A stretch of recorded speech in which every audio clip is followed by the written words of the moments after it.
ప్రియమైన దేవుని వల్లరా, మొదటిగా మీ అందరికీ మన ప్రభువును ప్రియరక్షకుడైన యేసుక్రీస్తు వారి పేరట శుభములు వందనములు తెలియజేస్తున్నాను. గత కొద్ది రోజులుగా సోషల్ మీడియాలో కొన్ని వాక్యాల గురించి రచ్చరచ్చ చేస్తూ బైబిల్ గురించి సరైనటువంటి అవగాహన లేక, బైబిల్ సరిగా చదవక, బైబిల్లోని వాక్యాలు చక్కగా చదివి నేర్చుకోక కొన్ని పిచ్చి పిచ్చి ప్రశ్నలు వేసుకుంటూ సోషల్ మీడియా ద్వారా చాలామంది క్రైస్తవులను కలవరపరిచి గలిబిలికి గురి చేశారు. మనందరికీ తెలుసు. వాళ్ళ పేర్లు ఇక్కడ నేను ప్రస్తావించట్లేదు, కానీ ఇప్పటికే సోషల్ మీడియాలో చాలా రకరకాలుగా క్రైస్తవులను మాత్రం చాలా కలవరానికి మాత్రం గురి చేశారు. కాబట్టి ఈరోజు ఒక మంచి అంశాన్ని మనమంతా కూడా ఆలోచించి చక్కగా నేర్చుకునే ప్రయత్నం చేద్దాం. ఈరోజు మనం నేర్చుకోబోతున్నటువంటి అంశం ఏంటంటే, యేసు తండ్రి అయినటువంటి దేవునితో సమానుడా? ఇది మనం ఆలోచిద్దాం. ఈరోజు మనం నేర్చుకోబోతున్నటువంటి అంశం, యేసు తండ్రితో సమానుడా? ఇదే మనం ఆలోచిద్దాం. ఇప్పటికే సోషల్ మీడియా అంతా కూడా ఒకటే గలిబిలి. ఒకరు ఒక రెఫరెన్స్ చూపిస్తే మరొకరు మరొక పాయింట్ చూపించడం, ఒకరు ఒక పాయింట్ చూపిస్తే మరొక పాయింట్ చూపించడం, ఇలా రకరకాలుగా సోషల్ మీడియా అంతా కూడా ఇదే రచ్చరచ్చ. ఒక ఆయనైతే యేసుక్రీస్తు స్వయంభవుడు, అసలు యేసుక్రీస్తు ప్రభుల వారికి పుట్టుకే లేదు, తనకు తానుగా ఉన్నాడు అని చెప్పడం ప్రారంభించాడు. జాగ్రత్తగా ఆలోచించండి. ఏమని చెప్పాడు? యేసుక్రీస్తు స్వయంభవుడు, యేసుక్రీస్తుకి అసలు పుట్టుకే లేదని చెప్పాడు. అసలు యేసుక్రీస్తు ప్రభుల వారికి పుట్టుక లేదని చెప్పడమే ఇతను చేసినటువంటి మొట్టమొదటి తప్పు. ఇకపోతే ఇతను చెప్పినటువంటి రెండో తప్పు ఏంటంటే, అసలు యేసుక్రీస్తు పుట్టలేదు, ఆయన స్వయంభవుడు, అసలు ఆయన పుట్టలేదని చెప్పడం కొరకు ఈ ప్రశ్నకి 2 నిమిషాల్లో నేను ఆన్సర్ ఇస్తాను అని చెప్పి బిల్డప్ ఇవ్వడం, ఇది రెండో తప్పు. అర్థమవుతుందండి?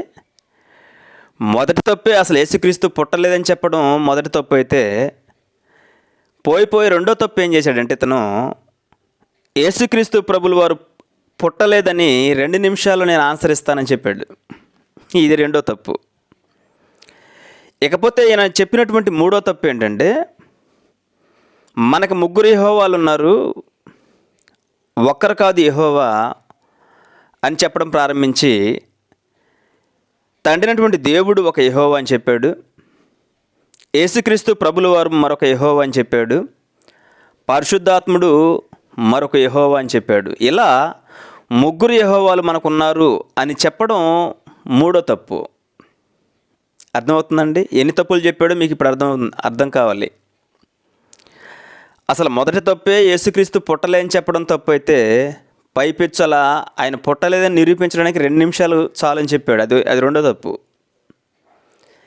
ఇవే తప్పులు అనుకుంటే వీటితో పాటు మరొక తప్పు చేయడానికి యెహోవాలు 3 ఉన్నారని చెప్పాడు. ఇలా తప్పుల మీద తప్పులు చేసుకుంటూ ఏదో కొత్తగా చెబుదామని ప్రారంభించి, మొత్తం మీద చెత్తగా చెబుతూ ఆయన తిప్పలేదు ఆయన పడుతుంటే, మధ్యలో మరొక ఆయన లేచాడు. ఆటలో అరటిపండులాగా మధ్యలో మరొక ఆయన లేచి ఈయన చెప్పడం ప్రారంభించాడు. ఇక్కడ నేను ఈయన పేరు కూడా ప్రస్తావించట్లేదు. ఎందుకు ప్రస్తావించట్లేదంటే, వాళ్ళ పేర్లు చెప్పుకునేంత స్థాయి కలిగినటువంటి వాళ్ళు కూడా కాదు వాళ్ళు. అంటే వాళ్ళ పేర్లు పెద్దగా చెప్పుకోవలసినటువంటి అవసరం లేదు మనకి. ఎందుకంటే వీళ్ళిద్దరూ గతంలో మన బైబిల్ ఓపెన్ యూనివర్సిటీలో మన ఆత్మీయ తండ్రి గారి దగ్గర ఆయన ముందు కూర్చొని వాక్యం నేర్చుకున్నటువంటి వాళ్ళే కాబట్టి ఆల్రెడీ యూనివర్సిటీలో ఎన్నో పాఠాలు నేర్చుకున్నారు. పైపెచ్చు మరొక ఆయన అయితే ఎన్నో పాఠాలు కూడా చెప్పాడు. కాబట్టి వీళ్ళిద్దరూ మనకు తెలిసిన వారే కాబట్టి వాళ్ళ పేర్లు ప్రత్యేకంగా ఇక్కడ నేను ప్రస్తావించట్లేదు, గమనించాలి మీరు. అంటే వాళ్ళ పేర్లు మనం గొప్పగా చెప్పుకోవాల్సినటువంటి అవసరత లేదు. మనలాంటి వాళ్ళే వాళ్ళు కూడా. మనం ఎలాగైతే యూనివర్సిటీలో చక్కగా చదువుకున్నామో అలాగే వాళ్ళు చదువుకున్నారు. కాకపోతే మనం యూనివర్సిటీలో చదువుకొని చక్కగా అక్కడే ఉండి అన్నీ నేర్చుకుంటున్నాము. వీళ్ళు బయటికి వెళ్ళి మరి బైబిల్ అర్థం కాక పొరపాటున ఇలాంటి పదాలు ప్రయోగించి ఈరోజు సోషల్ మీడియాలో క్రైస్తవుల్ని కలవరపరిచేటటువంటి స్థాయికి వెళ్ళారు. కాబట్టి వాళ్ళ పేర్లతో మనకు సంబంధం లేదు. అయితే పాయింట్కి వస్తే మరొక ఆయన లేచి ఆటల అరటిపండులాగా ఈయన లేచి ఈయన చెప్పినటువంటి మొట్టమొదటి తప్పు ఏంటంటే, ముగ్గురు యెహోవాలు ఉన్నారు అని చెబుతూనే ఈరోజు చాలామంది యేసుక్రీస్తును తక్కువ చేసి మాట్లాడుతున్నారు. అలా యేసుక్రీస్తును తక్కువ చేసి మాట్లాడితే నేను సహించేది లేదు. యేసుక్రీస్తుని కనుక ఒక చిన్న దేవుడిగా చూపించి ఇక మీదట ఎవరైనా బోధిస్తే యేసుక్రీస్తును తక్కువ వాడిగా చేసి ఎవరైనా చూపించేటటువంటి ప్రయత్నం చేస్తే వాళ్ళని నేను చంపేస్తాను అనే స్థాయికి వెళ్ళాడండి. ఇది ఇతను చేసినటువంటి మొదటి తప్పు. ఇకపోతే ఈయన చేసినటువంటి రెండో తప్పు ఏంటంటే, యేసుక్రీస్తు తండ్రినటువంటి దేవుని కంటే చిన్నవాడు కాదు అని ప్రపంచ క్రైస్తవులకు తెలియజేయడం కొరకు నేను నాకున్నటువంటి చీటీ పాడేస్తాను, లేదా ఎక్కడైనా లోన్ అయినా తీసుకొని వచ్చి నిరూపిస్తానని చెప్పడం రెండో తప్పు. అంతే కదండి. ఎందుకంటే యేసుక్రీస్తు చిన్న దేవుడు కాదు పెద్ద దేవుడు అని నిరూపించడానికి మన చేతిలో ఉన్నటువంటి బైబిల్ సరిపోతుంది. సబ్జెక్టు పరంగా మాట్లాడితే సరిపోతుంది. అంతే కదండి. బైబిల్లో ఉన్నటువంటి వాక్యాలు సరిపోతాయి.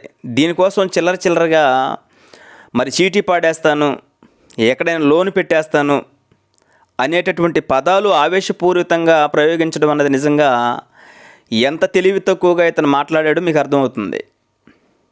అంత అవసరం లేదు. మన చేతిలో ఉన్నటువంటి బైబిల్ ఉంటే సరిపోతుంది. ఎందుకంటే Bible answer to the Bible. అంటే బైబిల్ ఎక్కడ మాట్లాడుతుందో అక్కడ మనం మాట్లాడాలి.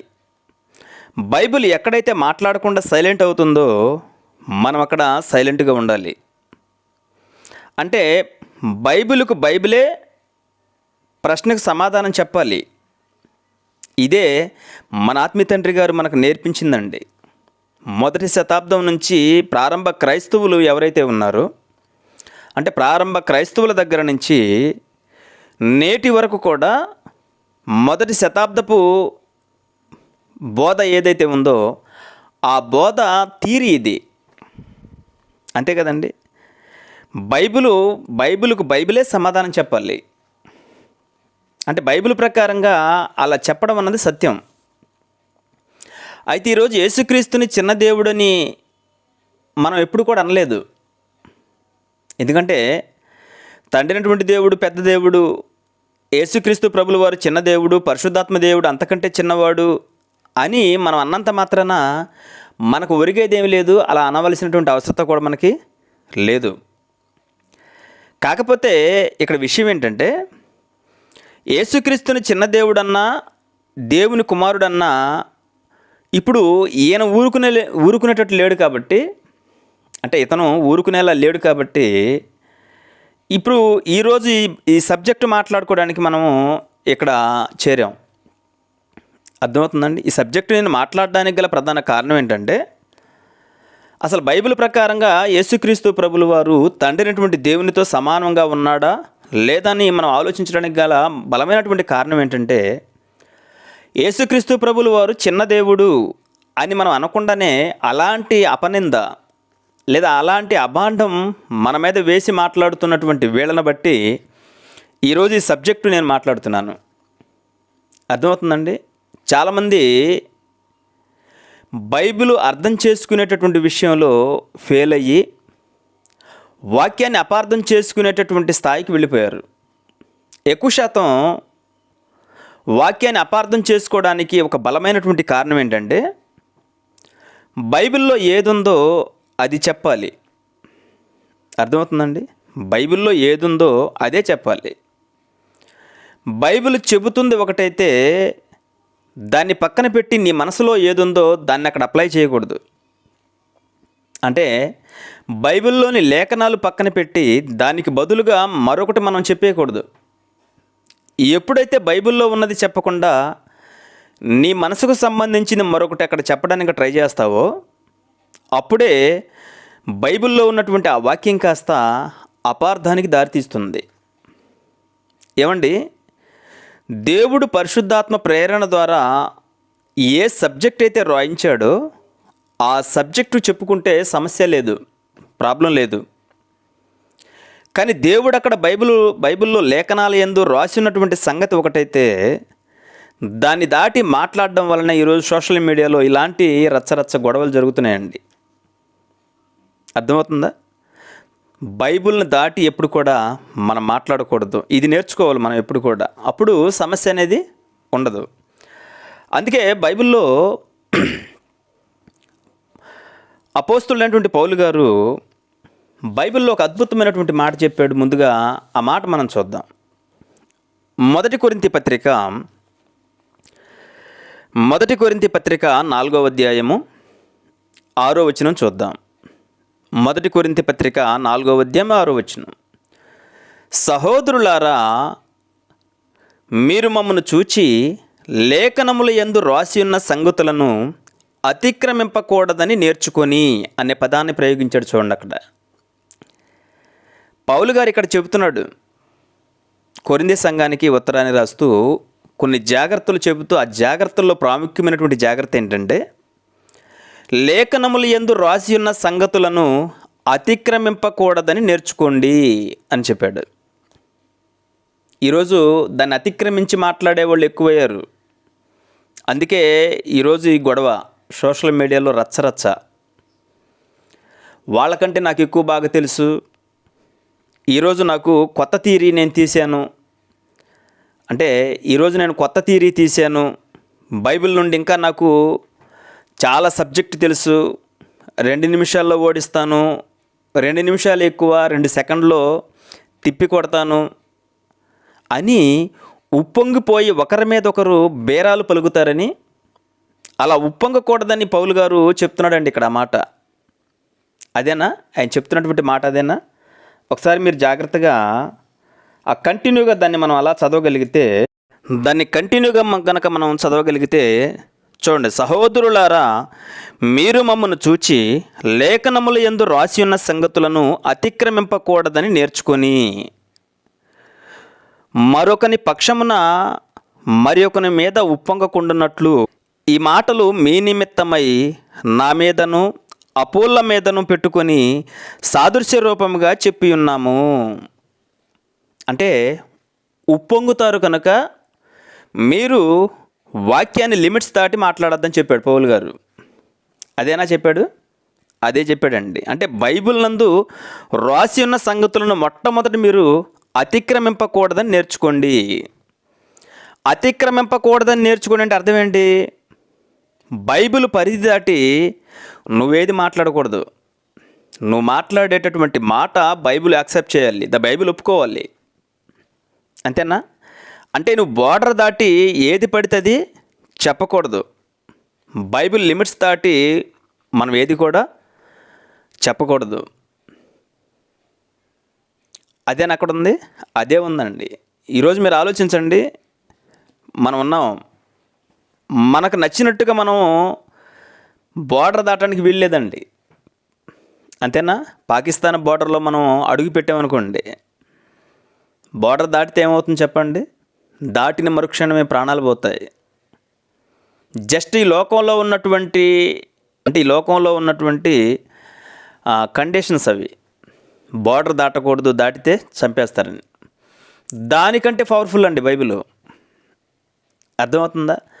అంటే దాని పరిమితి దాటి లేఖనముల యందు రాసి ఉన్నటువంటి సంగతులను అతిక్రమింపకూడదని నేర్చుకోండి అంటే దాని అర్థం ఏంటి?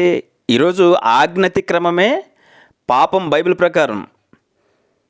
ఇప్పుడు ఆజ్ఞాతిక్రమమే పాపం అన్నప్పుడు వాక్యాన్ని అతిక్రమించి లేదా బైబిల్ పరిధి దాటి మాట్లాడటం కూడా పాపమే. అర్థమవుతుందా? ఇది కూడా పెద్ద పాపమేనండి. అందుకే లేఖనముల యందు రాసి ఉన్నటువంటి సంగతులను మొట్టమొదట మీరు అతిక్రమింపకూడదని నేర్చుకోండి అని చెప్పాడు. బైబిల్ ఎలా చదవాలో చాలామందికి తెలియదండి. ఒక్క బైబిల్ ఓపెన్ యూనివర్సిటీలో ఉన్నటువంటి మనకు తప్ప ఎవరికి తెలియదు. అవునండి. బైబిల్లోని మాటలు ఎలా వక్రీకరించి మాట్లాడుతున్నారన్నది మనం ఆలోచిస్తానండి. బైబిల్లో ఉన్నటువంటి మాటలు వక్రీకరించి మాట్లాడడం ముఖ్యం కాదు. అర్థమవుతుందా? నువ్వు మాట్లాడేటటువంటి ఆ మాటని బైబిల్ ఒప్పుకోవాలి. బైబిల్ ఒప్పుకోవాలి. ఈరోజు మనం కొత్త నిబంధన కాలంలో ఉన్నాం. అంతేనా? కొత్త నిబంధన కాలంలో మనం ఉన్నాం. క్రీస్తు వచ్చిన నాటి నుంచి మనమంతా కూడా కొత్త నిబంధన కింద ఉన్నాం. కానీ వీళ్ళేమో పాత నిబంధనలో ముగ్గురు యెహోవాలు ఉన్నారు. మనం తండ్రినటువంటి దేవునికి మాత్రమే యెహోవా అని పేరు పెడితే సరిపోదు, వీళ్ళు ముగ్గురిని యెహోవాలు అని పిలవాలి. పాత నిబంధనలో మనకి ఇలా కనిపిస్తుందని చెప్పి కొన్ని పాత నిబంధనలో ఉన్నటువంటి విషయాలు ఎత్తి చూపడం ప్రారంభించి వాదనలు అనేవి ప్రారంభించారు. అర్థమవుతుందా? వాటి గురించి వివాదాలు, ఎన్నో రచ్చరచ్చ చేసేటటువంటి అల్లర్లు, గొడవలు. ఇవి అవసరం లేదండి. వాక్యాన్ని అతిక్రమించకుండా చక్కగా నేర్చుకోండి అని చెప్పినటువంటి పౌలు గారే ధర్మశాస్త్రం గురించి కూడా ఆయన ఏం చెప్పాడో మరొక మాట చూసుకొని సబ్జెక్టులోకి వెళ్ళిపోదాం. ఒక్క మాట చూసుకొని పౌలు గారు చెప్పినటువంటి మరొక మాట చూద్దాం. తీతుకు రాసినటువంటి పత్రిక 3వ అధ్యాయము 9వ వచనం చూద్దాం. తీతుకు రాసినటువంటి పత్రిక 3వ అధ్యాయము 9వ వచనం. అవివేక తర్కములు అని అన్నాడు చూడండి. అవివేక తర్కములు అంటే అర్థం ఏంటి చెప్పండి? వివేకం లేకుండా వాదించడం, అంతేనా? వివేకం లేని వాదనలు అని అర్థం. ఇంకా బాగా చెప్పాలంటే నేటి క్రైస్తవ సమాజానికి అసలు ఉపయోగం లేనటువంటి తర్కములు లేదా వాదనలని మనం చెప్పచ్చు. అంతేనా? అంతే. అంటే పాత నిబంధనలో ముగ్గురు యెహోవాలు ఉన్నారు అని చెప్పి ఒక తప్పుడు బోధను క్రైస్తవ సమాజంలో చెప్పడమే అవివేక తర్కములు అని అర్థం. అర్థమవుతుందా? చూడండి జాగ్రత్తగా. తీతుకు రాసినటువంటి పత్రిక 3వ అధ్యాయం 9 చదువుకుంటున్నాం. అవివేక తర్కములను, వంశావళులను, కలహములను, ధర్మశాస్త్రమును గురించిన వివాదములను అని అన్నాడు చూడండి. ధర్మశాస్త్రమును గురించిన వివాదములను అంటే ఆ మాట మీరు అండర్లైన్ చేయండి. ఈరోజు ధర్మశాస్త్రంలో పాత నిబంధనలో ముగ్గురు యెహోవాలు ఉన్నారు, పలానా గ్రంథంలో ఇది ఉంది, పలానా గ్రంథంలో ఇలా కనబడుతుంది అని ధర్మశాస్త్రం గురించినటువంటి వాదనలు ఇప్పుడేదో కొత్తగా వచ్చాయి అనుకుంటే పొరపాటు. పౌలు గారి కాలంలోనే ఉన్నాయి. అందుకే పౌలు గారు హెచ్చరించాడు ఇది. అదే మనం చదువుకుంటున్నాం. అవివేక తర్కములను, వంశావళులను, కలహములను, ధర్మశాస్త్రము గురించిన వివాదములను అన్నాడు చూడండి. ధర్మశాస్త్రమును గురించిన వివాదములను నిష్ప్రయోజనమును వ్యర్థమునై ఉన్నవి అని అన్నాడు. అసలు ధర్మశాస్త్రము గురించినటువంటి వివాదాలు వేస్ట్ అని చెప్పాడు. అంతేనా? వేస్ట్ అంటే అందులో మెటీరియల్ ఏం లేదు, అందులో పస ఏమి లేదు, దాన్ని పక్కన పెట్టండి అని చెప్పాడు. పక్కన పెట్టండి అని చెప్పాడా లేదా? చెప్పాడు. చూడండి. ధర్మశాస్త్రమును గురించిన వివాదములను, నిష్ప్రయోజనమును, వ్యర్థములై ఉన్నవి కనుక వాటికి దూరముగా ఉండుడి అని అన్నాడు చూడండి. పౌలు గారండి, పౌలు గారి గురించి మనం ఆలోచించినప్పుడు ఆయన చిన్నవాడు కాదు, చాలా పవర్ఫుల్. పౌలు గారి కంటే స్కాలర్సు ఇంకెవరు లేరని మనం చెప్పుకోవచ్చు అండి. అర్థమవుతుందా? పౌలు గారి కంటే స్కాలర్స్ ఎవరు లేరు. ఇప్పుడు పౌలు గారి కంటే పెద్ద స్కాలర్స్గా వీళ్ళు మాట్లాడుతున్నట్టు, పౌలు గారి కంటే వీళ్ళకి పెద్ద సబ్జెక్టు తెలిసినట్టు ధర్మశాస్త్రంలో ఇలా రాయబడి ఉంది కదా, అంటే పాత నిబంధనలో ఇలా ముగ్గురు యెహోవాలు కనబడుతున్నారు కదా అని చెప్పడం ప్రారంభించారు. పౌలు గారు బైబిల్ సబ్జెక్టులో ఎంత గొప్పవాడో ఇంచుమించు మనందరికీ తెలుసు. ధర్మశాస్త్రాన్ని అంతటిని కూడా ఆయన నమిలి మింగేసి పిప్పి చేసినవాడు పౌలు గారు. అంతే కదండి, ధర్మశాస్త్ర పండితుడు. గమలీల పాదాల దగ్గర కూర్చొని ఎంతో చక్కగా ధర్మశాస్త్రాన్ని నేర్చుకున్నాడు. ధర్మశాస్త్రాన్ని అవపోసన పట్టినటువంటి గొప్ప వ్యక్తి అండి పౌలు గారు. అవునా? అవును. ఒక రాజు, అగ్రిప్ప రాజు పౌలు గారి గురించి ఇచ్చినటువంటి స్టేట్మెంట్ ఏంటో మన అందరికీ తెలుసు. పౌలు గారి గురించి ఆయనకున్నటువంటి ధర్మశాస్త్ర పాండిత్యం సామాన్యమైనది కాదని చెప్పి స్టేట్మెంట్ ఇచ్చిన ఆయనే అగ్రిప్పరాజు అండి. అవునా? ఏమంటాడు అగ్రిప్పరాజు పౌలు గారితో? చెప్పండి. ఇంత సులభముగా నన్ను క్రైస్తవుని చేయుచున్నావే అని ఒక రాజు పౌలు గారి గురించి స్టేట్మెంట్ ఇచ్చాడంటే పౌలు గారు ఎంత గొప్పవాడో మనకి అర్థమవుతుంది. అంత గొప్ప పౌలు గారే ఇక్కడ చెప్తున్నాడు ఏమని? ధర్మశాస్త్రమును గురించిన వివాదములు మనకొద్దు, అవి నిష్ప్రయోజనమును వ్యర్థములనై ఉన్నవి కనుక వాటికి దూరంగా ఉండండి అని అన్నాడు. కాబట్టి తెలిసి తెలియకుండా ఏదో కొన్ని విషయాలు కొత్తగా చెబుదామని చెప్పి తీసి వాటిని ప్రజలకు చెత్తగా చూపించే ప్రయత్నం చేయకూడదు. Okay, right. ఇక వెళదాం సబ్జెక్ట్లోకి. Okay, right. ఇక వెళదాం. మనం సబ్జెక్ట్లోకి వెళ్ళి మనం ఆలోచించగలిగితే మనం మాట్లాడుకుంటున్నటువంటి సబ్జెక్టే యేసు తండ్రితో సమానుడా. ఇది మనం ఆలోచిస్తున్నాం. అసలు ఈ ప్రశ్న ఎందుకు వచ్చిందంటే యేసుక్రీస్తును తండ్రితో సమానంగా చూడటం లేదు, యేసుక్రీస్తుని ఒక చిన్న దేవుడిగా చూస్తున్నారు, లేదా చిన్న చూపు చూస్తున్నారు. కాబట్టి సవాల్ అని చెప్పి ఒక అతను వెర్రవిగుతున్నాడు తెలిసి తెలియక. కాబట్టి ఈ సబ్జెక్ట్ మాట్లాడుతున్నాం మనం. యేసు తండ్రితో సమానుడా అన్నది మనం ఆలోచిద్దాం. మనం ఎప్పుడు కూడా యేసుక్రీస్తు ప్రభుల వారిని తక్కువ చేసి యేసుక్రీస్తుని చిన్న దేవుడిగా చూపించి కానీ, లేదా యేసుక్రీస్తు ఘనత తగ్గించేటటువంటి కార్యక్రమాలు కానీ మనం ఎప్పుడు చేయలేదు, అలా చేయం కూడా. ఎందుకంటే ఈనాటి క్రైస్తవ ప్రపంచంలో యేసుక్రీస్తు గారిని గొప్పగా చూపించేటటువంటి విషయంలో మొట్టమొదట బైబిల్ ఓపెన్ యూనివర్సిటీ ఉంటుంది. అవునండి, యేసుక్రీస్తు ప్రభుల వారిని క్రైస్తవ ప్రపంచానికి టాప్లో చూపించేటటువంటి విషయంలో మనమే ముందుంటాం. ఇక్కడ సమస్య ఏంటంటే, ఇక్కడ పాయింట్ ఏంటంటే, ఎక్కడైతే యేసుక్రీస్తు ప్రభుల వారిని టాప్లో చూపించేటటువంటి కార్యక్రమాలు జరుగుతాయో, ఎక్కడైతే యేసుక్రీస్తు వారిని ఘనపరుస్తూ ఉంటామో, ఎక్కడైతే తండ్రినటువంటి దేవుణ్ణి చక్కగా పూజిస్తూ ఉంటామో, ఎక్కడైతే పరిశుద్ధాత్మ ప్రేరణ ద్వారా రాయబడినటువంటి సత్యం సత్యంగా ప్రకటింపబడుతుందో అక్కడే ఈ అపవాది అనేటటువంటి వాడు గలిబిలిని సృష్టిస్తాడు, వివాదాలు రేపుతాడు. ఈ విషయం మనం ఎప్పుడు కూడా మర్చిపోకూడదు. ఇక్కడ పాయింట్ ఏంటంటే, ఈరోజు అవివేక తర్కానికి దిగి 2 నిమిషాల్లో ఓడిస్తాను, 2 సెకండ్లే నాకు ఎక్కువ అని ధర్మశాస్త్రం గురించి వివాదాలు రేపి క్రైస్తవులందరిని కూడా కలవరపరిచేటటువంటి వీళ్ళందరూ కూడా అపవాది సంబంధులే అని మనం చాలా తేలిగ్గా చెప్పచ్చు. అసలు వీళ్ళంతా కూడా అపవాది సంబంధులని మనం చెప్పుకోవడానికి ఎటువంటి సందేహం లేదు. ఏమండి, యేసుక్రీస్తు వారు తనకు తానుగా తండ్రినటువంటి దేవునికి ఈక్వల్గా ఉన్నాడా, తండ్రే తనతో సమానునిగా చేసుకున్నాడా అన్నది ఈ సబ్జెక్టులో మీకు వివరిస్తానండి.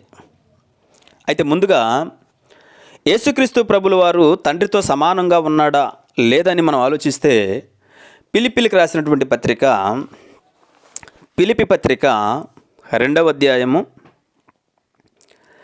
6వ వచనం చూద్దాం. పిలిపి పత్రిక 2వ అధ్యాయము 6వ వచనం జాగ్రత్తగా నోట్ చేసుకోండి. ఆయన అనగా యేసుక్రీస్తు ప్రభుల వారు. యేసుక్రీస్తు దేవుని స్వరూపము కలిగిన వాడయ్యుండి దేవునితో సమానముగా ఉండుట విడిచిపెట్టకూడని భాగ్యమని ఎంచుకొనలేదు కానీ అని అన్నాడు. యేసుక్రీస్తు ప్రభుల వారు తండ్రైనటువంటి దేవునితో సమానముగానే ఉన్నాడని బైబిల్ చెప్పింది. మొట్టమొదటి పాయింట్ మైండ్లో పెట్టండి. అంటే యేసుక్రీస్తు ప్రభుల వారు దేవునితో సమానముగా ఉన్నాడా? ఎస్, ఉన్నాడు. ఆయన ఎప్పుడు కూడా తండ్రినటువంటి దేవునితో సమానంగా ఉన్నాడనే మనం కూడా ఒప్పుకుంటాం. కారణం ఏంటంటే యేసుక్రీస్తు ప్రభుల వారు చిన్నవాడేమీ కాదు. వీళ్ళు అనుకుంటున్నారే తప్ప చిన్నవాడని మనం ఎప్పుడు అనుకోలేదు, మనం ఎప్పుడు కూడా అలా చూపించలేదు. అంటే దేవునితో, అంటే దేవుని స్వరూపము కలిగిన వాడయుండి దేవునితో సమానముగా ఉండుట విడిచిపెట్టకూడని భాగ్యమని ఎంచుకోలేదంటే అర్థం ఏంటి? పరలోకంలో యేసుక్రీస్తు తండ్రితో సమానముగానే ఉన్నాడు. ఇక్కడ పాయింట్ ఏంటంటే యేసుక్రీస్తు ప్రభుల వారు తండ్రితో సమానంగానే ఉన్నాడు, కాదంటం లేదు. కానీ యేసుక్రీస్తు గారు తనకు తానుగా తండ్రి అయినటువంటి దేవునితో సమానంగా ఉన్నాడా, లేదా తండ్రే తన కుమారుడైనటువంటి యేసుక్రీస్తు గారిని తనతో సమానంగా చేసుకున్నాడా అన్నది పాయింట్ మనం ఆలోచించాలి. ఏమండి, మీరు ఆలోచిస్తే యేసుక్రీస్తు ప్రభుల వారిని తండ్రే తనతో సమానంగా చేసుకున్నాడే తప్ప యేసుక్రీస్తు వారు ఎక్కడా కూడా తనకు తానుగా నేను తండ్రితో సమానంగా ఉన్నానని చెప్పలేదు బైబిల్లో. ఈ విషయం మొట్టమొదట ఎవరైతే యేసుక్రీస్తుని చిన్న చూపు చూస్తే చంపేస్తాను, తురిమేస్తాను అనేటటువంటి చిట్టి కన్నా ఎవరైతే ఉన్నాడో అతను అర్థం చేసుకోవాలి ఈ విషయం.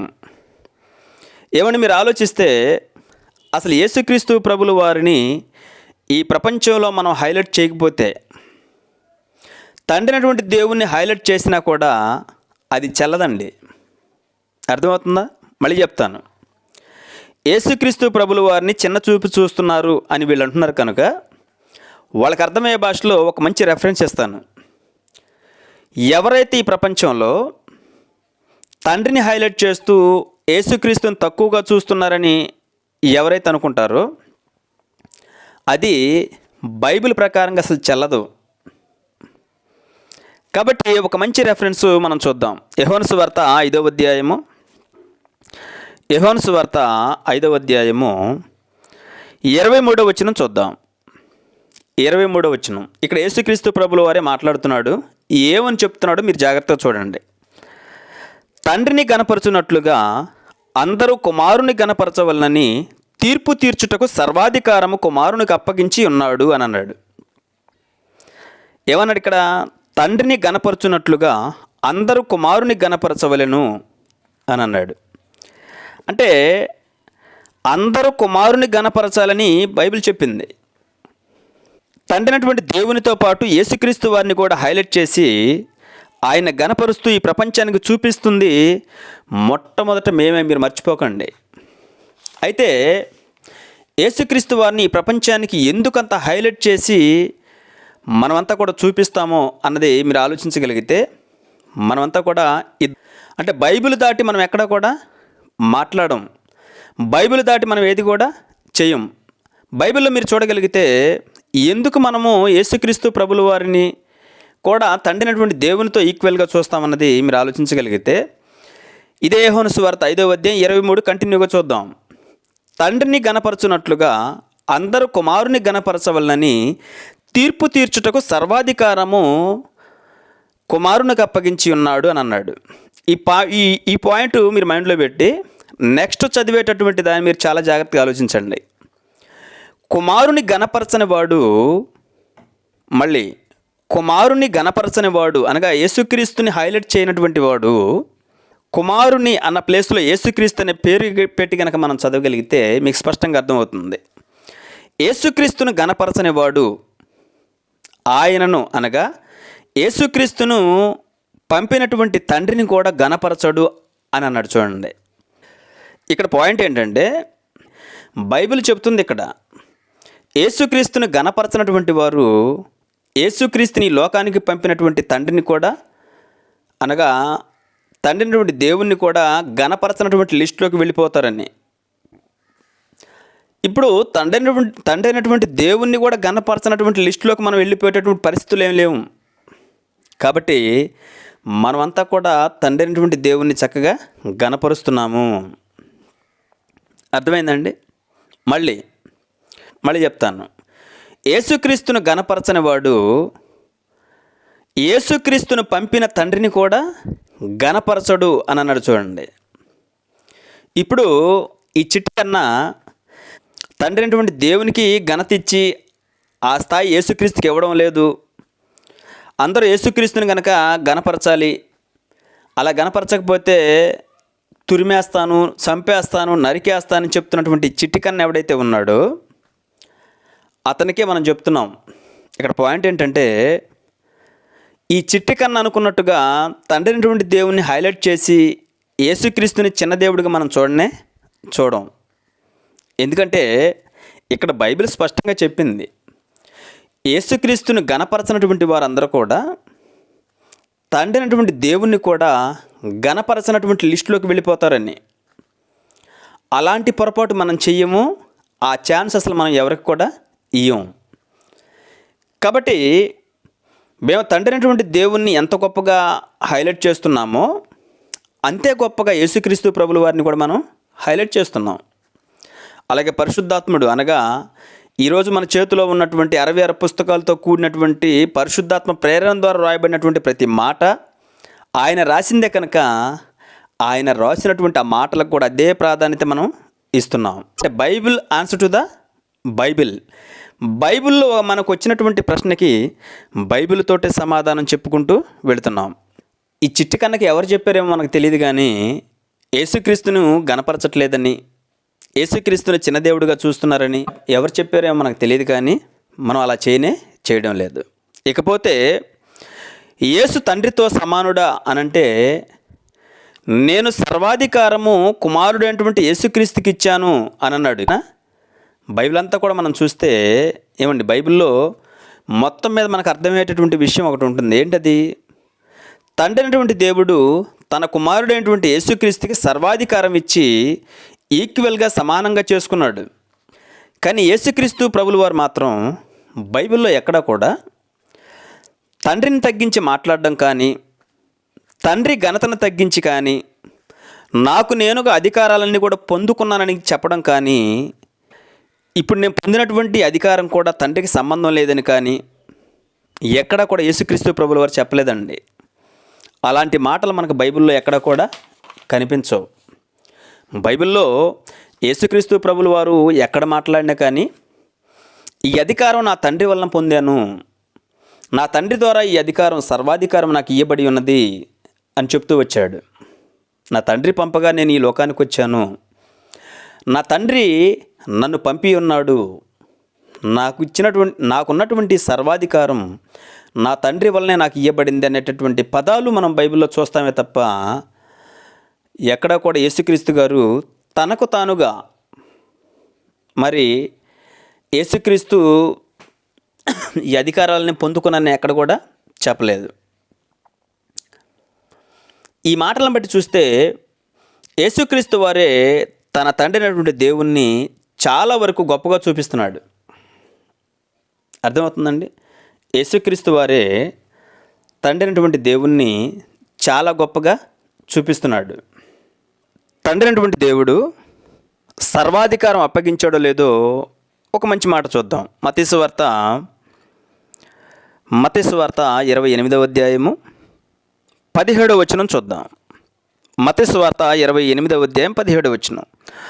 వారు ఆయన చూచి ఆయనకి మొక్కిరి గాని కొందరు సందేహించిరి. అయితే యేసు వారి యొద్దకు వచ్చి, పరలోకమందును భూమి మీదను నాకు సర్వాధికారం ఇవ్వబడి ఉన్నది అని అన్నాడు. చూడండి, నాకు సర్వాధికారం ఇవ్వబడి ఉన్నది అని అన్నాడంటే అర్థం ఏంటి? యేసుక్రీస్తు ప్రభుల వారు తండ్రి అయినటువంటి దేవుణ్ణి ఎప్పుడు కూడా మరి గొప్పగానే చూశాడు. తండ్రి అయినటువంటి దేవుడు సర్వాధికారం యేసుక్రీస్తు ప్రభుల వారికి ఇచ్చాడంటే తన కుమారునిగా ఆయన చేతికి సమస్తాన్ని అప్పగించి ఈక్వల్గానే పెట్టుకున్నాడు. ఇక్కడ యేసుక్రీస్తు ప్రభుల వారే నా తండ్రి నాకంటే గొప్పవాడని చెప్పేటటువంటి స్థాయిలో ఉన్నాడు. ఇప్పుడు యేసుక్రీస్తు ప్రభుల వారిని చిన్న దేవుడిగా చూపిస్తున్నారు, తండ్రి అయినటువంటి దేవుని కంటే తక్కువవానిగా చూపిస్తున్నారు అనేటటువంటి చిట్టి కన్నా ఎవరైతే ఉన్నారో అతను అర్థం చేసుకోవాల్సినటువంటి విషయం ఏంటంటే, సర్వాధికారము తండ్రి అయినటువంటి దేవుడు యేసుక్రీస్తు ప్రభుల వారికి ఇచ్చాడే తప్ప యేసుక్రీస్తు గారు తండ్రి అయినటువంటి దేవునికి అధికారం ఇవ్వలేదు. అది పాయింట్ ఇక్కడ. అంతే కదండి. తండ్రి కుమారుని కనగలడు కానీ కుమారుడు తండ్రిని కనలేడు. ఇంకా మీరు చూడగలిగితే మరొక మాట కూడా చూడండి. యోహాను సువార్త 13వ అధ్యాయము 3వ వచనం చూద్దాం. యోహాను సువార్త 13వ అధ్యాయం 3వ వచనం. తండ్రి తన చేతికి సమస్తం అప్పగించిననియు, తాను దేవుని యొద్ద నుండి బయలుదేరి వచ్చిననియు, దేవుని యొద్దకు వెళ్ళవలసి ఉన్నదని యేసు ఎరిగి. తండ్రి తన చేతికి సమస్తము అప్పగించిననియు అంటే తండ్రి అయినటువంటి దేవుడే సమస్తము కూడా మరి యేసుక్రీస్తు ప్రభుల వారి చేతికి అప్పగించాడు. అలా అప్పగించి యేసుక్రీస్తును తనతో పాటు ఈక్వల్గా చేసుకున్నాడు, ఈక్వల్గానే ఉంచుకున్నాడు. తండ్రి అయినటువంటి దేవుడు తనతో పాటు సమానంగా ఉంచుకున్నంత మాత్రాన యేసుక్రీస్తు ప్రభుల వారు కుమారుడుగానే ఉన్నాడు, తండ్రిని తండ్రిగానే గౌరవిస్తున్నాడు. ఇంకా మీకు బాగా చెప్పాలంటే యేసుక్రీస్తు ప్రభుల వారు తండ్రి అయినటువంటి దేవునితోటి, అంటే తండ్రి అయినటువంటి దేవుని గురించి బైబిల్లో ఎంత గొప్పగా చెప్పాడు అని మనం ఆలోచిస్తేనండి, నాకంటే నా తండ్రే చాలా గొప్పవాడని చెప్పినటువంటి సందర్భాలు బైబిల్లో మనకి చాలా కనబడతాయి. కానీ ఒక రెఫరెన్స్ చూద్దాం. యేసుక్రీస్తు ప్రభుల వారు అసలు ఈ లోకానికి వచ్చినటువంటి విధానంలో ఆయన తాను తగ్గించుకున్నటువంటి విధానం మనం ఆలోచించగలిగితే, ఇదే యోహాను సువార్త 13వ అధ్యాయం 16వ వచనం జాగ్రత్త నోట్ చేసుకోండి. యోహాను సువార్త 13వ అధ్యాయం 16 నుంచి, దాసుడు తన యజమాని కంటే గొప్పవాడు కాడు. యేసుక్రీస్తు ప్రభుల వారు చెప్తున్నాడు. పంపబడిన వాడు తను పంపిన వాని కంటే గొప్పవాడు కాడు అని అన్నాడు. చూడండి, ఇప్పుడు ఇంతకీ పంపినటువంటి ఆయన ఎవరు, పంపబడినటువంటి ఈయనెవరు చెప్పండి? తండ్రి పంపించాడు, కుమారుడిగా యేసుక్రీస్తు ప్రభుల వారు ఈ లోకానికి వచ్చాడు. ఇక్కడ నా పాయింట్ ఏంటంటే, పంపబడిన వాడు కుమారుడు కాబట్టి పంపబడిన వాడు అన్న చోట మరి ఒక వన్నని అంకివేసి ఫుట్ నోట్లో దాని గురించి ఏం రాయబడిందో మీరు జాగ్రత్తగా ఆలోచించండి. పంపబడిన వాడు అన్న చోట వన్నని అంకివేసి దాని గురించి కింద ఫుట్ నోట్లో ఏమని రాయబడిందో మీరు చదవండి. అపోస్తులుడు అని రాయబడింది. అపోస్తులుడు అంటే అర్థం ఏంటి చెప్పండి? పంపబడినవాడు అని అర్థం. అర్థమైందండి? ఇప్పుడు యేసుక్రీస్తు ప్రభుల వారిని అపోస్తులుడు అని మనం అనొచ్చా, అనకూడదా చెప్పండి? అనకూడదా? అనొచ్చు. యేసు ప్రభుని అపోస్తులుడు అని పిలవచ్చా, లేదా అపోస్తులుడు అని అనొచ్చా? అనొచ్చండి. హెబ్రీ పత్రిక 3వ అధ్యాయము ఈ యోహాను సువార్త ఇలాగే ఉంచి హెబ్రీ పత్రికకి ఒకసారి వచ్చేసేయండి. ముందుగా యేసుక్రీస్తు ప్రభుల వారు అసలు ఈ లోకానికి తండ్రి చేత పంపబడ్డా లేదా ఆ మాట చూద్దాం. యోహాను సువార్త 8వ అధ్యాయము 42వ వచనం. యోహాను సువార్త 8వ అధ్యాయం 42వ వచనం. యేసు వారితో ఇట్లనెను, దేవుడు మీ తండ్రి అయిన ఎడల మీరు నన్ను ప్రేమింతురు. నేను దేవుని యొద్ద నుండి బయలుదేరి వచ్చితనని నా అంతట నేనే వచ్చి ఉండలేదు, ఆయన నన్ను పంపెను.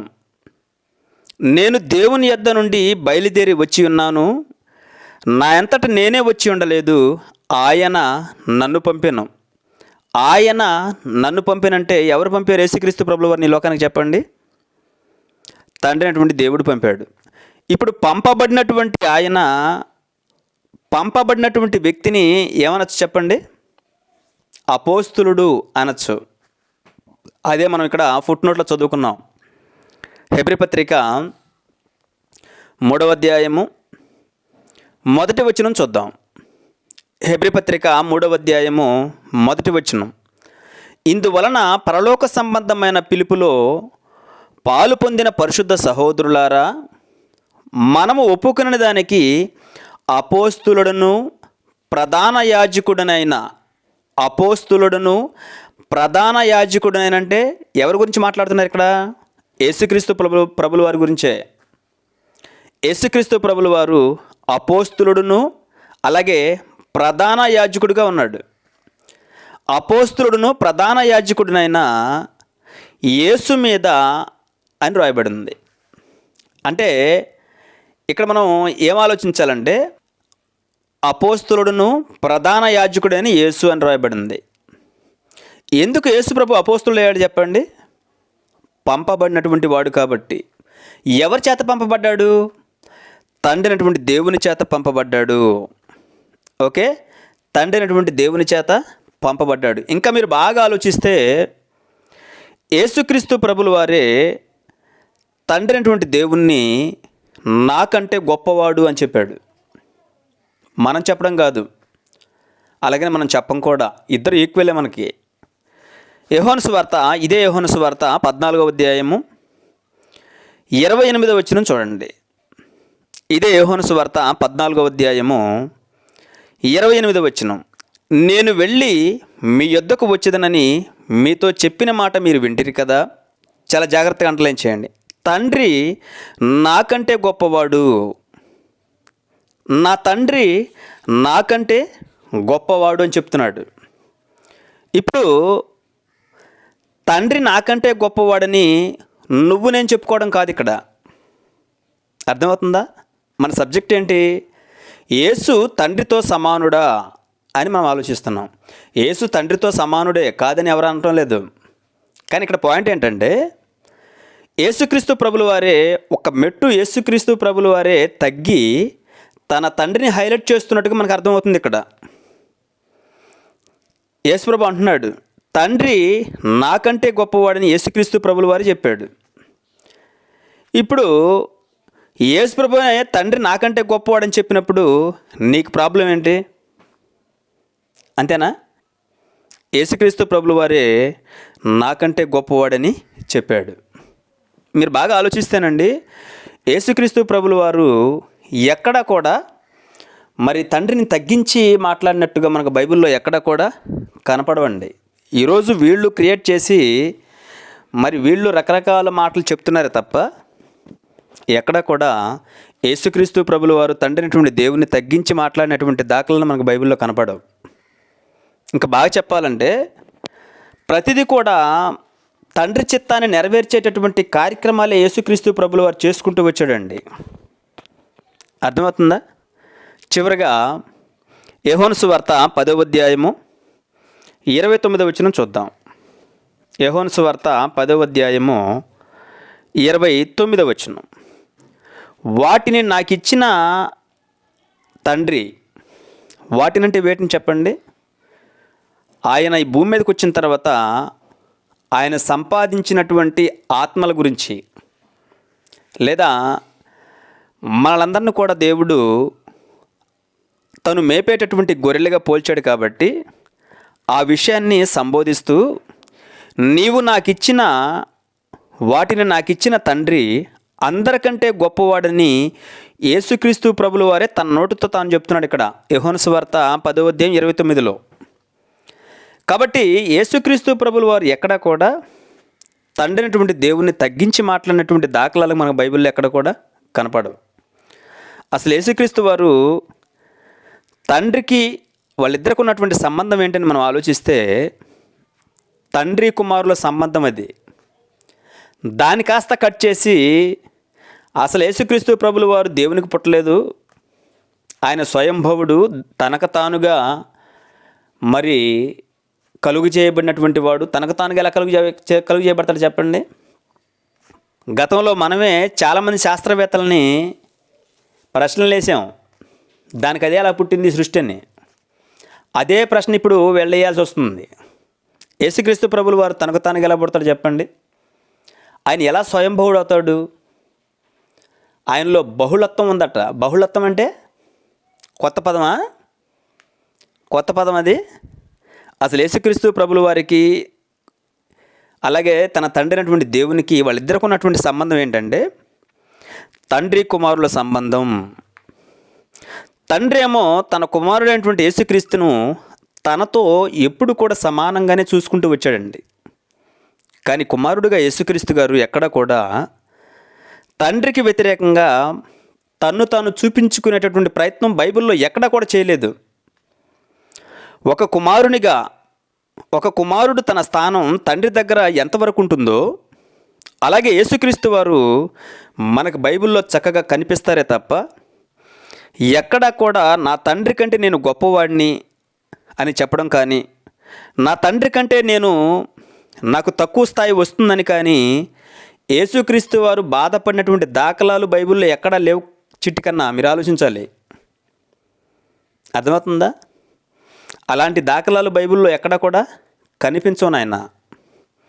ఇప్పుడు యేసుక్రీస్తు వారికి లేనటువంటి బాధ వీళ్ళందరికీ ఎందుకో నాకు అర్థం కాలేదు. యేసుక్రీస్తు ప్రభుల వారిని తక్కువ చేసి మాట్లాడుతున్నారు, యేసుక్రీస్తుని చిన్నచూపు చూస్తున్నారు. ఎవరు చూస్తున్నారు చెప్పండి?